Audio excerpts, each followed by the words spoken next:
Well, good evening, everyone, and thanks for joining us. I'm Sharice Gibson. And I'm Katie Moore. Police are trying to figure out what led to a mass shooting in New Orleans East today. It happened in the Village de l'Est neighborhood, and 2 men died, 4 more were hurt. Devin Bartolotta has been following this story for us and joining us now in studio. Devin, what do we know so far? Yeah, guys, we just found out a little bit ago that one of the men who died was 25 years old, but daylight was not a deterrent for this mass shooting. It happened in a busy neighborhood with houses, apartments, and kids playing nearby. The councilman, Oliver Thomas, says it is a hot spot for gang-related crime. The evidence markers on Alcee Forche Boulevard tallied at least 99, marking dozens of shell casings from a shooting that ended with 2 men dead and 4 more in the hospital. A witness tells us off camera he saw multiple men shooting from this breezeway that connects this strip mall parking lot with apartments in the back. He says the dozens of shots sounded like a machine gun. 3 crime scenes were cordoned off as police investigated. It seems to be these streets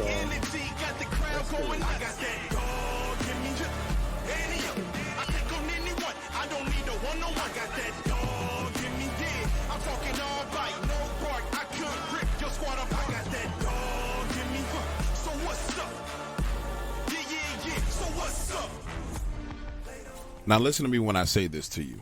I'm not going to say that Dogman saved my life, because I don't believe that's what all of this was about.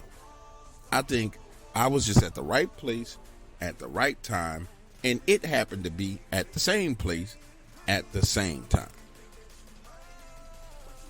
Now, I'm not sure how much you know about New Orleans, but New Orleans East is called Afghanistan for a reason. It's more shooting, stabbings, killings, and murders go on in New Orleans East than most foreign countries. And I'm talking about foreign countries with no governments. More people get shot, stabbed, and killed out there than in a foreign country without a government.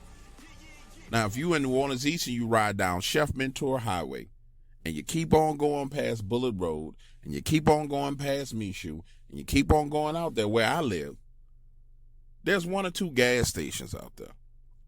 Now, I'm not sure if your wife is like my wife, but my wife does not do anything with her vehicle at all.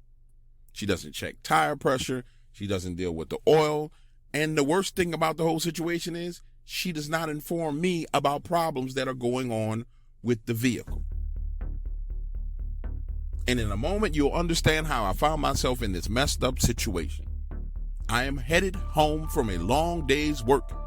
It is 3:30 in the morning. This particular day, I used her car because she was going to Mississippi to meet with her mother and her sister.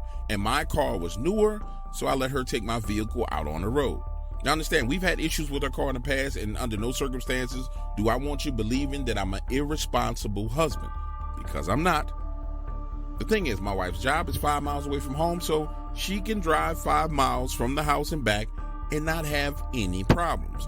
My job is way over in Avondale, and that's a very long drive.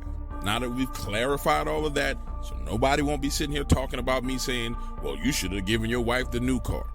She didn't need the new car. Nonetheless, 3:30 in the morning, and boosh, 2 flat tires. Not 1, count them, 2 flat tires. Right there on the side of the road on Chef Mentor Highway. Now, if you really want to understand the environment that I found myself in, early in the morning, look up Chef Mentor Highway, look past Michoud, and you will see as you go past Michoud, headed to where I live, there's nothing but swamps out there. So now, I'm on the side of the road, 3:30 in the morning, with 2 flat tires and only 1 spare. In a situation like that, there's absolutely nothing you can do for yourself. It doesn't make sense to change 1 tire and still have a flat tire. So now I'm on my cell phone trying to get in contact with AAA to get somebody to come out. Now stop, pause right here in the story. Let me make you understand something. If you recall, I told you that New Orleans East is like living in Afghanistan. And unfortunately, the thugs out there would rather rob you on the side of the road when you have a flat tire than help you. So now I'm out there at 3:30 in the morning, losing my mind, because I realize there's a significant chance that somebody driving by is going to stop, and they ain't stopping to help me. They stopping to rob me. So normally when you have a flat tire on the side of the road, you turn on your emergency lights and you stand next to the vehicle and you're waiting for someone to come. No, not me.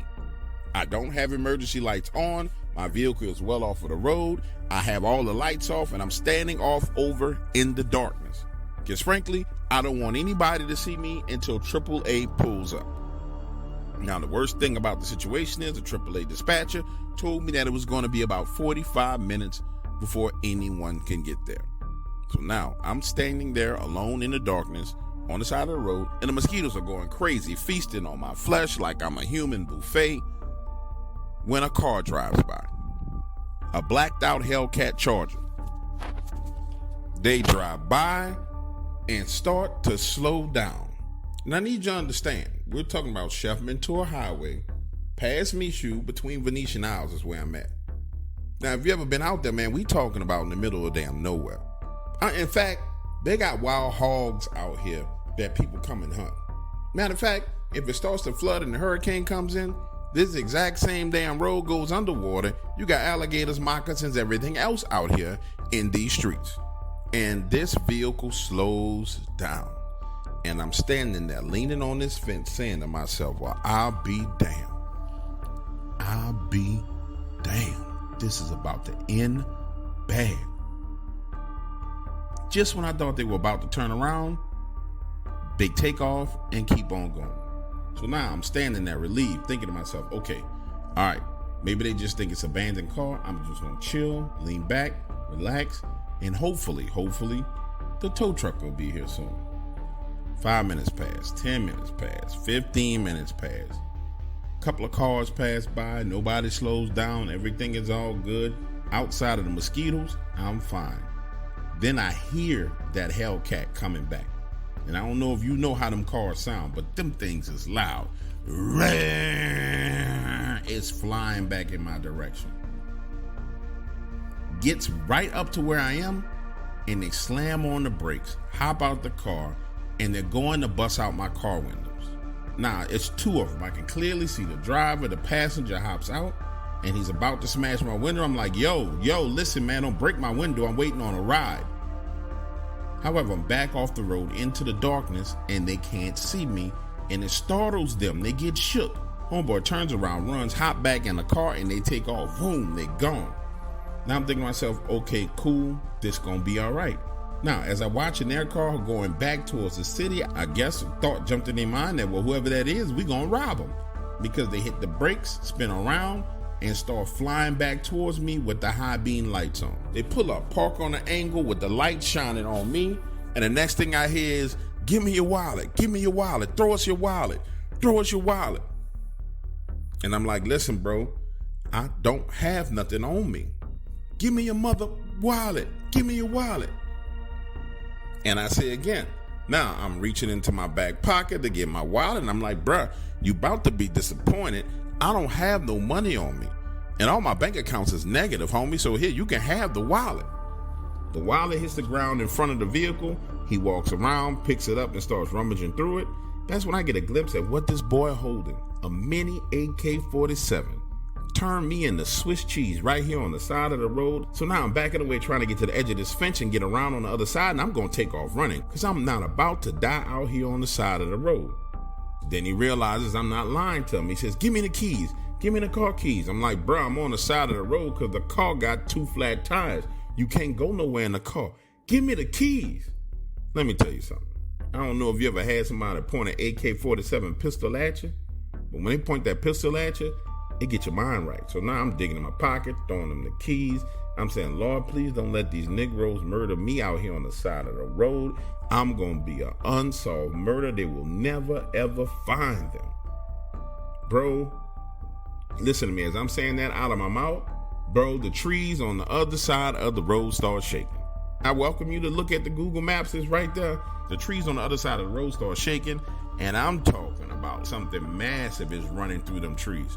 So much so that the dude who picks up the keys looks over in that direction. Now, mind you, it's dark. The only reason why I know something's coming through the trees is because of the noise that it's making. Next thing you hear is a growl. And bruh, it sounded like 15 Rottweilers growling all at the same damn time. When I tell you they was shook up, bruh, homeboy hops in a car, they speed off, and get this is the craziest part. Now listen, you know how fast a Hellcat can accelerate, bruh. Let me tell you something, this thing was on their ass. And then next thing you know, they're gone, and it's gone. So now I'm really shook up. Listen to me, it wasn't no hogs, because hogs don't growl, and hogs don't make entire trees shake. The problem I have is that I'm still out there on the side of the road by myself. So now I decided the best thing for me to do is just go ahead on and sit in the car. I sit in that car for like another 30, 35 minutes, and finally the AAA tow truck pulls up. He hooks my car up. I hop into the front of the tow truck with him, and I'm just sitting there staring off into space thinking about what happened. And he says, man, you all right? Something happened out here. What's wrong? I tell him exactly what happened. And he just looks at me. He says, man, you know why it took so long for me to come out here to get you, right? And I'm like, no. He said, because nobody else wanted to come out here. Between the drug dealers, the murderers, and the rougarou, don't nobody want to come back here.